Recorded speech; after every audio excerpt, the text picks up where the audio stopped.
Hello hello hello. तो आज की इस वीडियो में हम लोग डिफिनिट इंटीग्रेशन का रिवीजन करेंगे। डिफिनिट इंटीग्रेशन से हर साल जेईई मेन में लगभग 2 या 3 सवाल आता है। सवाल कोई ज्यादा टफ नहीं आता, सवाल डुएबल ही आता है। इस वीडियो में हम लोग कोशिश करेंगे कि उसका अच्छे से हम लोग कंसेप्ट को सीखें और रिवाइज करें। तो first of all, my name is Manu Kumar. I am second year under graduate student at IITI Dhanbad. तो चलिए शुरू करते हैं डिफिनिट इंटीग्रेशन। तो मान लीजिए कि कोई एक फंक्शन दिया हुआ है एफ एक्स जो कि कंटिन्यूअस है और डिफाइन है क्लोज इंटरवल ए से बीच में। और एफ एक्स का जो इंडिफिनिट इंटीग्रेशन है वो क्या है, एच एक्स प्लस सी। तो यहाँ पर डिफिनिट इंटीग्रेशन में क्या होता है कि हम लोग सिर्फ लिमिट लगा देते हैं, जिसको इसको हम लोग लोअर लिमिट बोलते हैं और इसको अपर लिमिट बोलते हैं।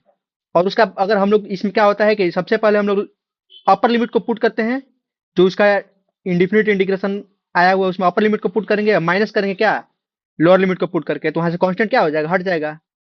तो डिफिनिट इंटीग्रेशन में कोई कांस्टेंट नहीं आता है। डिफिनिट इंटीग्रेशन का जो ज्योमेट्रिकल मीनिंग होता है वो क्या देता है, एरिया देता है। उस विथ साइन, साइन के साथ वो एरिया देता है। मतलब कि एक्स एक्सिस के ऊपर अगर कोई कर्व है तो उसका एरिया पॉजिटिव आएगा, और एक्स एक्सिस के नीचे जो कर्व है उसका एरिया क्या आएगा, निगेटिव आएगा। डिफिनिट इंटीग्रेशन हम लोग को मेनली क्या देता है, एरिया देता है। और जेई के सिलेबस में हम लोग बाउंडेड बाउंडेड रीजन के बारे में ही पढ़ना है। मतलब तो जैसे यहाँ पर एक एग्जांपल है कि इस कर्व का हम लोग को ए से बी तक क्या करना है, एफ एक्स का इंटीग्रेशन निकालना है, कहाँ से लेकर ए से लेकर बी तक। तो इसका आंसर क्या होगा। तो सबसे पहले देखना है कि ये नीचे वाला के एरिया कितना आ रहा है, A1 आ रहा है, ऊपर वाला का एरिया क्या आ रहा है, A2 आ रहा है। फिर नीचे वाला का एरिया A3 आ रहा है, ऊपर वाला का एरिया A4 आ रहा है। तो इसका जो ए से बी तक इसका इंटीग्रेशन क्या होगा, minus of A1 plus A2 minus A3 plus A4 होगा। अब हम लोग बात करते हैं कि डिफिनिट इंटीग्रेशन को कैसे सोल्व करेंगे। तो सबसे पहले आता है बाई सब्स्टिट्यूशन। तो इसमें हम लोग एग्जांपल से समझने की कोशिश करते हैं कि दिया हुआ है क्या कि 0 से पाई तक हम लोग को इंटीग्रेट करना है कि इसको dx upon 1 + 2 sin square x. तो इस टाइप के हम लोग को इंटीग्रेट कैसे, इंडिफिनिट इंटीग्रेशन के रिवीजन वीडियो में हम लोग देखे हुए हैं कि क्या करना है। इसको सबसे पहले cos स्क्वायर एक्स से डिवाइड करना है और tan x के बदले में क्या मानना है, t मानना है। तो चलिए हम लोग सबसे पहले उसको इसको सोल्व करने की कोशिश करते हैं उस तरीके से। तो cos स्क्वायर एक्स से डिवाइड करने से क्या हो जाएगा कि integration of sec square x dx upon sec square x plus 2 tan square x. और sec स्क्वायर एक्स के बदले में क्या लिख सकते हैं, 1 + tan स्क्वायर एक्स। मतलब कि क्या हो जाएगा कि sec square x dx upon 1 + 3 tan square x. यहाँ तक का 0 से लेकर हम लोग को पाई तक इसको इंटीग्रेट करना है। हम लोग लिमिट लिखते चलेंगे हमेशा। अब देखिए यहाँ पर हम लोग tan x को t मानते हैं। क्या करते हैं, tan x के बदले में अगर हम लोग t मानेंगे तो sec स्क्वायर एक्स dx क्या होगा, sec स्क्वायर एक्स dx क्या होगा, dt होगा। अब देखिए हम लोग फंक्शन जो पूरा t में आएगा तो हम लोग इसका लिमिट भी चेंज करना पड़ेगा t के रिस्पेक्ट में। तो tan जीरो का वैल्यू क्या होता है, जीरो, और tan पाई का वैल्यू क्या होता है, जीरो होता है। तो बस क्या करना है, लिमिट चेंज कर दो वैसे ही कि 0 से लेकर 0 तक क्या होगा, dt अपॉन 1 + 3t² हो जाएगा ना। अब इसका आंसर क्या होगा, 0 से 0 तक हम लोग एरिया निकालना है तो कुछ है ही नहीं, मतलब एरिया 0 है। तो ये अप्रोच जो क्या है, ये कंप्लीटली गलत अप्रोच है। ठीक है, क्योंकि यहाँ पर तो दिख रहा है कि ये 0 नहीं होगा। जो क्वेश्चन में दिया हो कि 0 से पाई तक निकालना है हम लोग को, और पूरा पॉजिटिव ही है, सब कुछ तो पॉजिटिव ही है, तो 0 तो हो नहीं सकता है। तो ये अप्रोच क्या है, गलती। अब हम लोग गलती कहाँ की है कि यहाँ पर एक चीज हम लोग को सीखना है कि जो भी फंक्शन को हम लोग सब्स्टिट्यूट करेंगे वो इस लिमिट में जो क्या है 0 से पाई तक में वो कंटिन्यूअस होना चाहिए। बट यहाँ पर tan x क्या 0 से पाई तक में कंटिन्यूअस है, tan x 0 से पाई तक कंटिन्यूअस है ही नहीं। क्योंकि tan x का ग्राफ जो होता है पाई/2 पर तो इन्फिनिटी को अप्रोच करता है, तो tan x ग्राफ तो पाई/2 पर ब्रेक हो जाता है। तो ये मेथड क्या है, इसका गलत मेथड है। तो हम लोग इसका सही मेथड देखते हैं। इसका सही मेथड क्या होगा, तो इसका सही मेथड ये होगा कि जैसे मान लीजिए कि हम लोग को ए से कहां तक जाना है, सी तक जाना है। या तो ए से डायरेक्ट सी से चले जाएं, या बीच में कहीं बी पर रुक कर ए से बी जाए या बी से सी जाए। बात वही हुआ ना। तो हम लोग इसको क्या करते हैं कि 0 से पाई/2 तक इसको एक बार ब्रेक कर लेते हैं। 0 से पाई/2 तक dx upon 1 + 2 sine square x plus पाई/2 से पाई तक हम लोग और ब्रेक कर देते हैं क्या, dx upon 1 + 2 sine square x. बस, और कुछ है नहीं। अभी हम लोग इसका देखे क्या आया था कि 0 से पाई/2 डालेंगे तो क्या होगा, 0 से लेकर इन्फिनिटी हो जाएगा। tan x के बदले में t मानेंगे तो dt अपॉन 1 + 3t² प्लस। अब देखिए पाई/2 से पाई पाई तक जो tan का ग्राफ जाता है वो कहाँ जाता है, -∞ जीरो जाता है। तो उसका लिमिट क्या होगा, -∞ टू जीरो होगा। तो फिर यहाँ पर -∞ टू जीरो हो जाएगा dt अपॉन 1 + 3t²। और 0 से पाई/2 के बीच में tan का ग्राफ कहाँ जाता है, 0 से लेकर इन्फिनिटी तक जाता है। तो लिमिट को हम लोग यहाँ पर ध्यान से चेंज करना है कि लिमिट को कैसे चेंज करेंगे, बस यहाँ पर अब कुछ है नहीं। तो ये क्या होगा, ए स्क्वायर प्लस एक्स स्क्वायर का फॉर्म में आ जाएगा ना, तो इसका आंसर क्या होता है 1/a tan inverse x Y क्या होता है, ए होता है, तो tan इनवर्स √3t हो जाएगा। जहां पर हम जीरो से लेकर इन्फिनिटी यहाँ पर लिमिट डालेंगे, प्लस 1/√3 tan इनवर्स √3t हो जाएगा। इसका भी इन्फिनिटी माइनस इन्फिनिटी से लेकर जीरो तक लिमिट डालेंगे, बस और कुछ करना नहीं, बस लिमिट का वैल्यू पुट करना है। तो tan इनवर्स √3t क्या हो जाएगा, इसका आंसर हो जाएगा, ये तो वैल्यू क्या हो जाएगा, पाई बाई टू ही होगा ना। tan इनवर्स इन्फिनिटी का वैल्यू क्या होगा, पाई बाई टू, तो 1/√3 into pi by to minus होगा क्या, tan इनवर्स जीरो का वैल्यू जीरो, प्लस 1/√3 इंटू, अब यहाँ पर क्या है, tan इनवर्स जीरो का वैल्यू जीरो, माइनस माइनस क्या होगा plus, tan inverse minus infinity क्या होगा पाई बाई टू, तो बस यही हो गया। तो ये क्या होगा, 2 इंटू पाई बाई टू √3, तो इसका वैल्यू क्या होगा, पाई बाई √3 इसका आंसर हो जाएगा। तो इस सवाल में कुछ करना नहीं, हम लोग जिस भी फंक्शन को सब्स्टिट्यूट करेंगे वो फंक्शन अपर लिमिट और लोअर लिमिट के रीजन में क्या होना चाहिए, कंटिन्यूअस होना चाहिए, तभी हम लोग सब्स्टिट्यूट कर सकते हैं। अगर वो फंक्शन कंटिन्यूअस नहीं है तो उसको हम लोग ब्रेक कर देंगे, या तो ए से सी जाना है तो हम लोग बी में रुक जाएंगे, तो बी क्या हो यहाँ पर आ गया, बी पाई बाई टू आ गया, बस इसमें और कुछ करना नहीं था। ये हो गया क्या, इंटीग्रेशन बाय सब्स्टिट्यूशन। दूसरा इसमें भी आता है integration by parts, definite integration by parts. अगर कोई फर्स्ट फंक्शन है, सेकंड फंक्शन है, उसको ए से बी तक इंटीग्रेट करना है तो क्या करेंगे, first function into integration of second function dx, उसका हम लोग लिमिट लगाएंगे क्या, ए से बी माइनस ए से बी तक लिमिट ऑफ फर्स्ट फंक्शन का डिफरेंशिएशन इंटू सेकंड फंक्शन का इंटीग्रेशन और पूरा का इंटीग्रेशन। इस फॉर्मूला को आप लोग याद कर लीजिएगा, फॉर्मूला बहुत इंपॉर्टेंट है। इसको कैसे हम लोग लिखते हैं, इसको भी ये देखना है कि लिमिट कहाँ कहाँ पर लगेगा, ए से बी तक पहले पूरा इंटीग्रेशन में लगेगा, फिर उसके बाद दूसरे में भी ए से बी तक लिमिट लगेगा इंटीग्रेशन में। अब हम लोग बात करते हैं डिफरेंट इंटीग्रेशन, जो है मेनली प्रॉपर्टी इसमें बहुत ज्यादा आता है, तो इस प्रॉपर्टी को हम लोग याद करेंगे और क्वेश्चन जो आएगा एग्जाम में प्रॉपर्टी बेस्ड ही आएगा।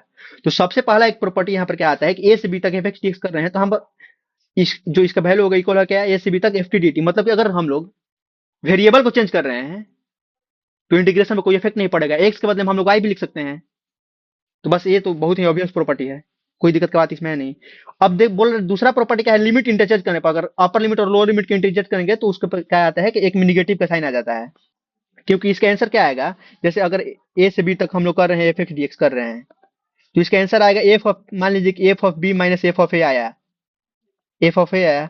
अगर वही हम लोग क्या करेंगे, इसको बी से लेकर ए तक करेंगे एफ एक्स डी एक्स, तो इसका आंसर क्या आएगा, पहले अपर लिमिट पुट करेंगे तो f of a minus F of b आएगा। अब ये दोनों में क्या माइनस, अगर इसमें से कॉमन निकालेंगे तो ये आ जाएगा ना, तो बस यही तो ये बोल रहा है कि अगर लिमिट को हम लोग इंटरचेंज कर रहे हैं तो एक निगेटिव साइन आ जाता है बीच में।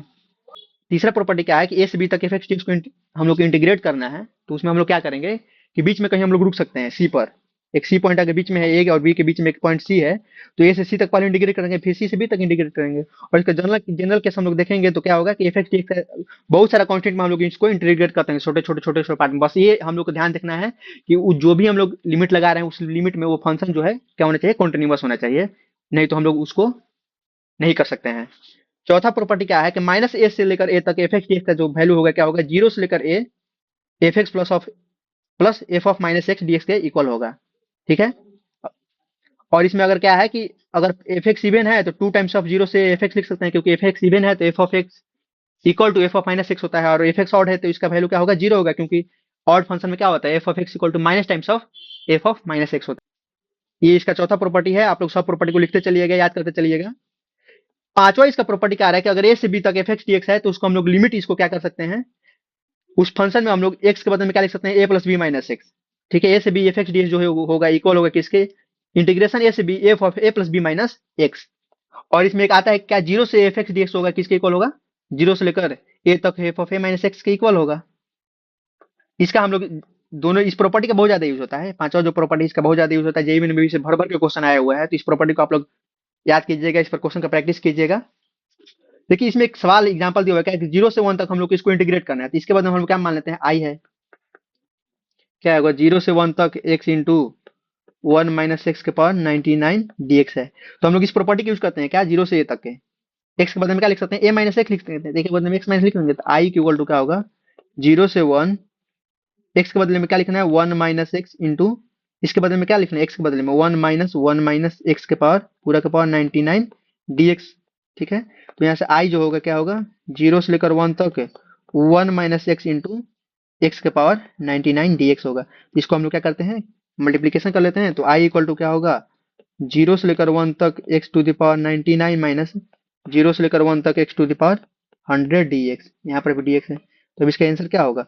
आई जो है इसका इंटीग्रेशन क्या होगा? X to the power 100 upon 100 zero से 1 minus x to the power 101 upon 101 zero से 1, तो बस आई का है यहाँ पर होगा 1/100 माइनस 1/101, जिसका आंसर होगा 1/10100, इसका आंसर होगा। बस बिना इस प्रॉपर्टी का यूज किए हुए बिना इस प्रॉपर्टी का यूज किए हुए हम लोग इस क्वेश्चन को नहीं सोल्व कर सकते, लेकिन बट यहाँ पर हम लोग प्रॉपर्टी का यूज किए तो इस क्वेश्चन क्या होगा? आसानी से सोल्व हो गया, जिसका आंसर आ गया, क्या आ गया?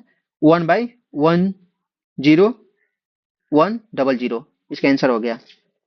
ये हम लोग देखते हैं आज का छठा ये प्रॉपर्टी है, जीरो से टू ए कोई फंक्शन को हम लोग को इंटीग्रेट करना है, एफ एक्स डी एक्स है, तो उसका हम लोग क्या लिख सकते हैं? जीरो से a f of x plus F of 2a minus x dx के क्या होगा? इक्वल होगा।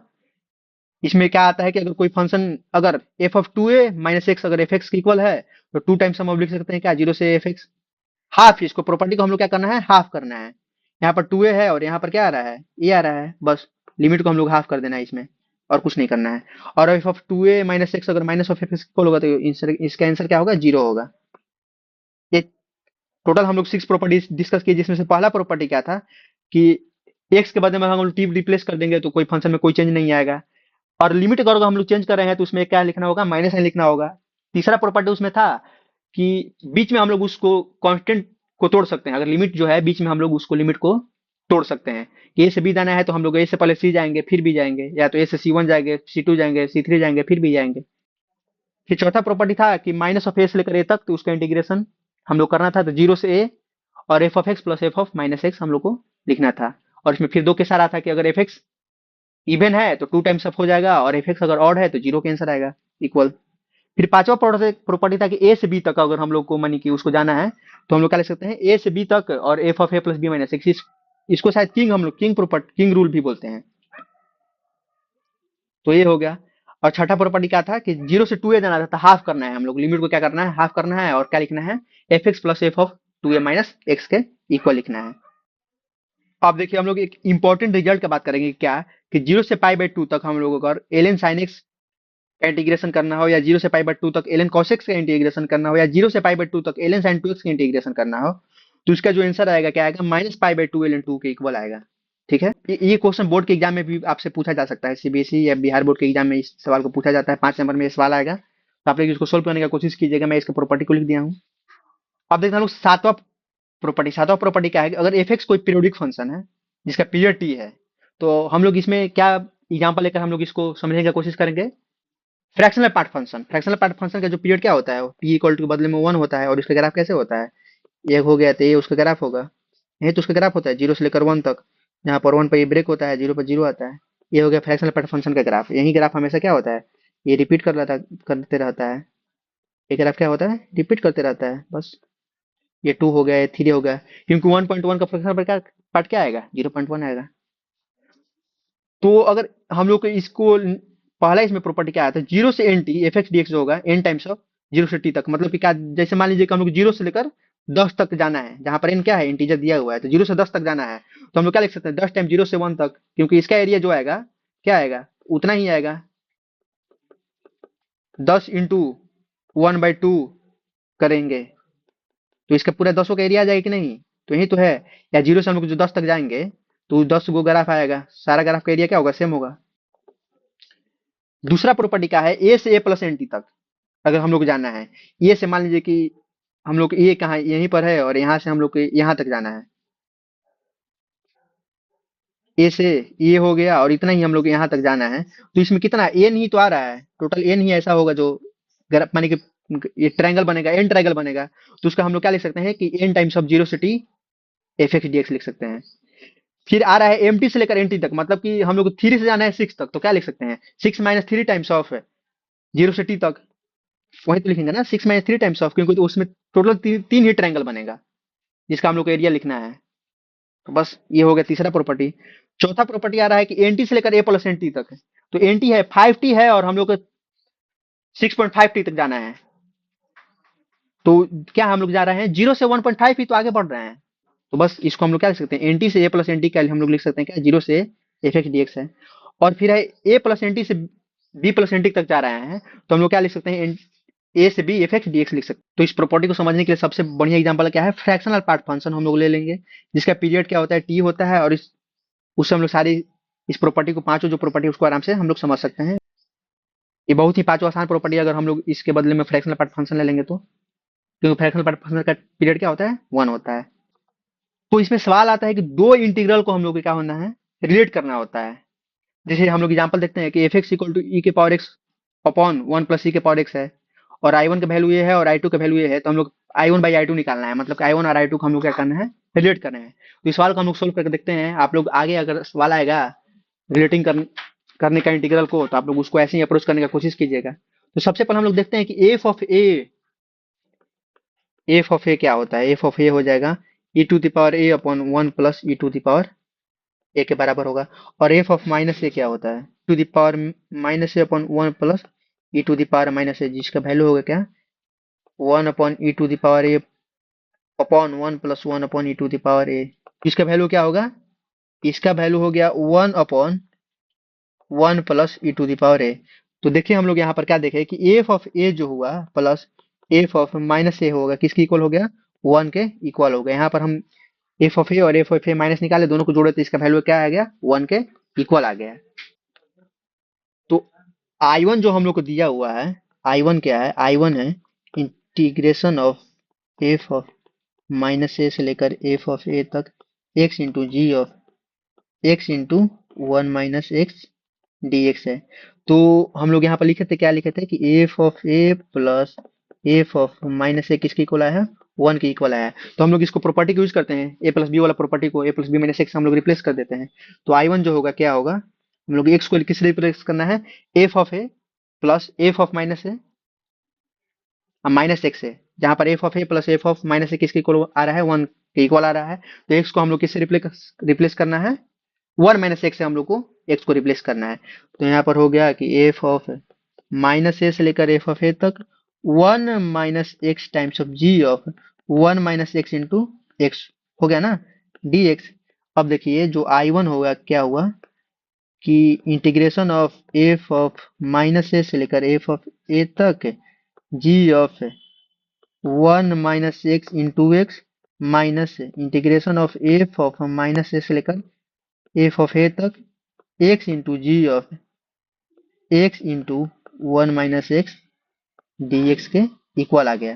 ठीक है, और आई टू जो है ये है, आई टू यही तो है। तो आई वन का जो हो गया क्या होगा, आई वन जो हो गया आई टू माइनस आई वन के इक्वल हो गया, क्योंकि ये जो हम लोग लिखे हुए हैं आई वन ही है, ये आई वन है। और यहाँ पर जो आई टू देखिए ये दिया हुआ है, जिसका ये आई टू के इक्वल आ रहा है। तो बस आई वन जो हो गया किसके इक्वल हो गया, आई टू माइनस आई वन के इक्वल हो गया, मतलब कि 2 टाइम्स ऑफ आई वन जो है किसके इक्वल हो गया, आई टू के इक्वल हो गया। हम लोग को वैल्यू किसका निकालना है, I one by I two.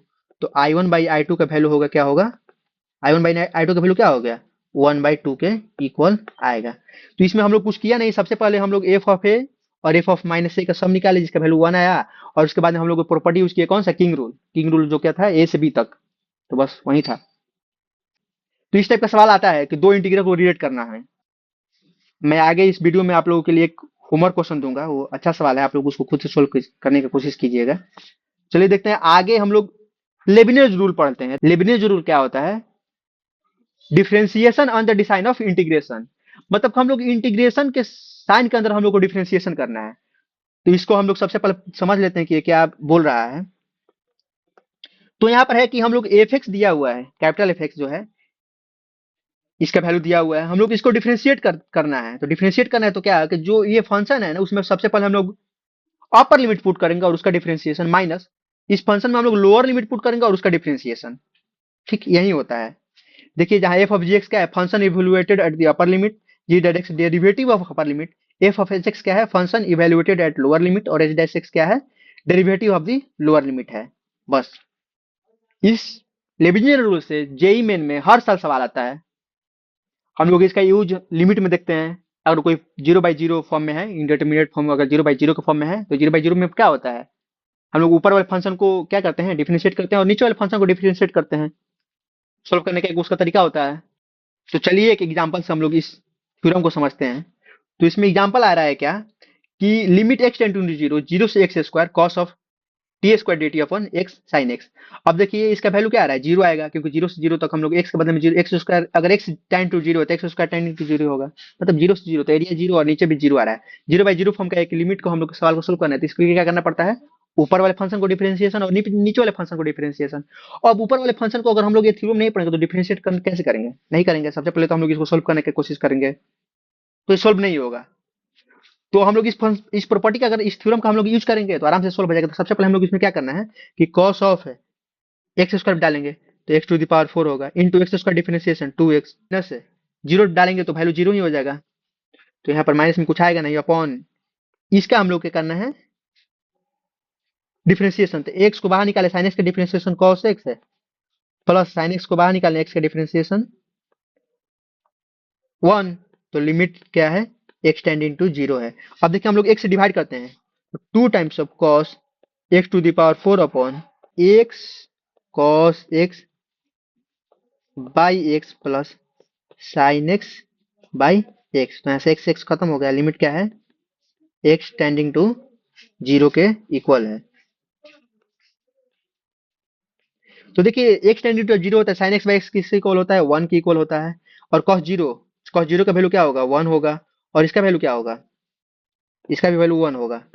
तो 2/2, 2/1 प्लस 1 2, जिसका वैल्यू क्या होगा 1, इसका आंसर होगा। देखिए ये आप लोगों के लिए मैं एक होमवर्क क्वेश्चन दे रहा हूँ, जो अभी बोला था ना कि होमवर्क एक सवाल दूंगा, अच्छा एक सवाल है, ये रिलेटिंग इंटीग्रल से ये सवाल सोल्व होगा, तो इस सवाल को आप लोग खुद से सोल्व करने की कोशिश कीजिएगा, ये काफी अच्छा सवाल है। देखिए और आगे हम लोग बात करते हैं, आगे हम बात करते हैं different integration as a constant. ठीक है, हम लोग डिफरेंट इंटीग्रेशन को कांस्टेंट एज्यूम कर सकते हैं, क्योंकि डिफरेंट इंटीग्रेशन क्या देता है, एक एरिया देता है, और कोई भी फंक्शन का जो एरिया बाउंडेड एरिया होगा वो क्या होगा, कोई एक फिक्स वैल्यू ही होगा ना। तो हम लोग डिफरेंट इंटीग्रेशन को कांस्टेंट अज्यूम कर सकते हैं क्वेश्चन में।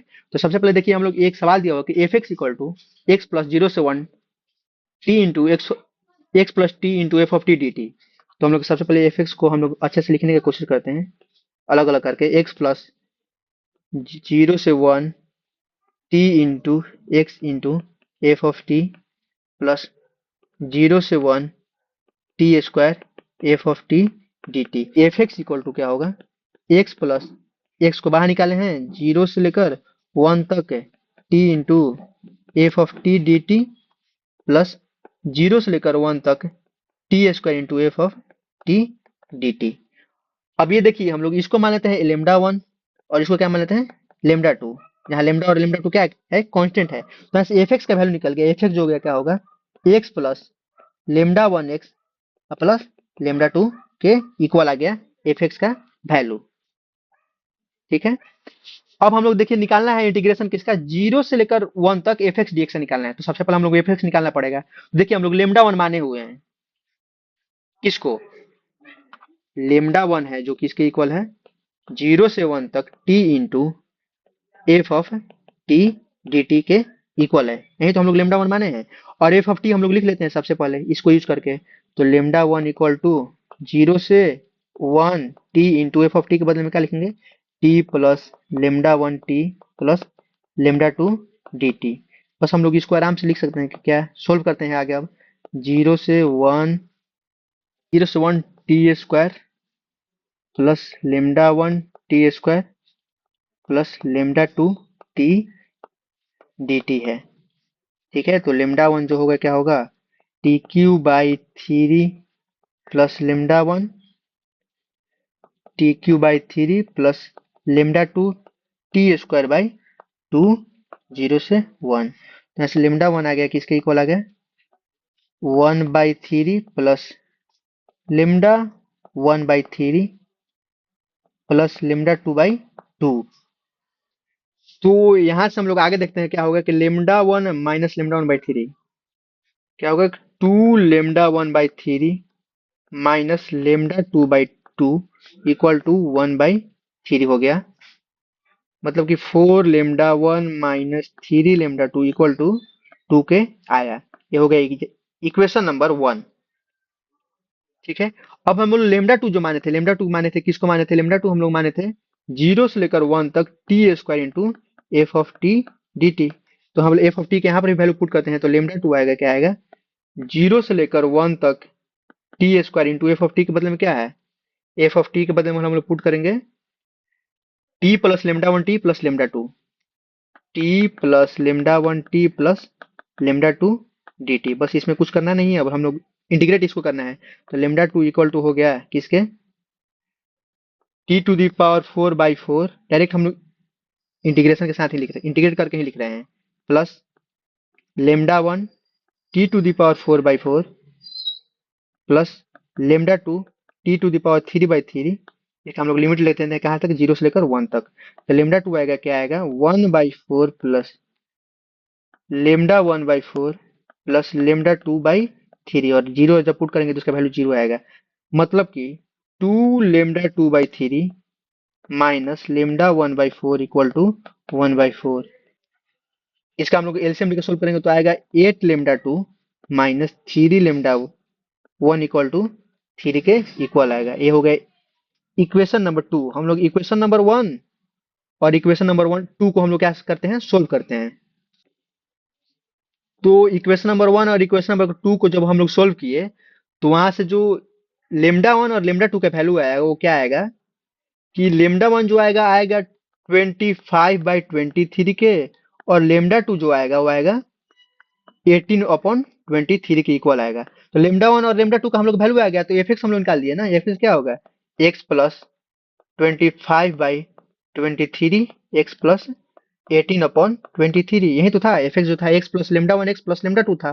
तो एफ एक्स को हम लोग और सिंप्लीफाई कर लेते हैं। एफ एक्स आ गया क्या आएगा, 48x/23 प्लस 18/23 के इक्वल आ गया एफ एक्स। अब हम लोग को इंटीग्रेशन किसका निकालना था, 0 से लेकर 1 तक एफ एक्स डीएक्स तो निकालना था बस, और कुछ नहीं करना था। तो एफ एक्स का हम लोग वैल्यू आ गया है, तो 1/23 हम लोग बाहर निकाल देंगे, 48x प्लस 18 हो जाएगा। इसका हम लोग इंटीग्रेशन करना है कहाँ से कहाँ तक, 0 से लेकर 1 तक। तो ये हो जाएगा 1/23 इंटू 48x² 2 प्लस 18x, 0 से लेकर 1 तक। तो ये हो जाएगा 1/23 इंटू 24 और प्लस 18, यही तो होगा ना, जीरो डालेंगे तो जीरो आ जाएगा। तो 24 18 42, तो ये 42/23 के इक्वल आएगा। इसका आंसर हो जाएगा 42/23। तो इस टाइप के सवाल को हम लोग ऐसे सोल्व कर सकते हैं कि डिफिनिट इंटीग्रेशन को हम लोग कांस्टेंट इज्यूम कर लेंगे, क्योंकि डिफिनिट इंटीग्रेशन हम लोग को एरिया देता है, और एरिया किसी भी कर्व का बाउंडेड रीजन में क्या होता है, फिक्स वैल्यू आता है। तो जैसे हम साइन एक्स का एरिया निकालेंगे 0 से पाई तक, तो ये क्या होगा, एक फिक्स वैल्यू आएगा।